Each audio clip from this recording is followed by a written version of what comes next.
नमस्कार. Yes news महाराष्ट्रामध्ये आपल्या सर्वांचे स्वागत. ईश्वरपूरमध्ये विशेष नाकाबंदी, 43 वाहनांवर कारवाई, 1.59 लाखाचा दंड वसूल. ईश्वरपूर येथे दिनांक 3 मार्च 2026 रोजी सांगली पोलीस अधीक्षक संदीप घुगे तसेच उपविभागीय अधिकारी ईश्वरपूर विभाग अरुण पाटील यांच्या आदेशानुसार वाहतूक शाखा ईश्वरपूरकडून सकाळच्या सत्रात ईश्वरपूर परिसरात व सायंकाळची सत्रे चौक येथे विशेष नाकाबंदी मोहीम राबवण्यात आली. या कारवाई दरम्यान मोटार वाहन कायद्यान्वये एकूण 43 प्रकरणे नोंदवून 44,000 रुपयांचा दंड आकारण्यात आला.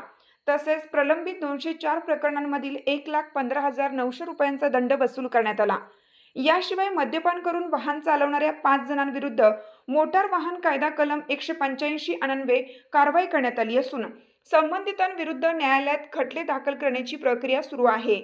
सदर कारवाईमध्ये वाहतूक शाखा ईश्वरपूर प्रभारी सहाय्यक पोलीस निरीक्षक अल्पेश लावंड, पोलीस उपनिरीक्षक दिलीप यादव, राजेंद्र मोहिते, सुरेश पाटील, पोलीस नाईक शरद बावडेकर, परशुराम एवळे तसेच पोलीस कॉन्स्टेबल सलमान मुलानी, निलेश कोणे, पंकज कांबळे, रवींद्र बनसोडे व संजय भोसले यांनी सहभाग घेतला.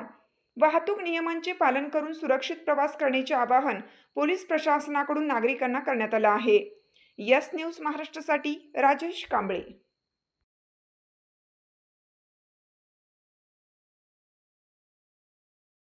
तुमची साथ आमची. यस न्यूज महाराष्ट्र चॅनलला लाईक करा व सबस्क्राईब करायला विसरू नका.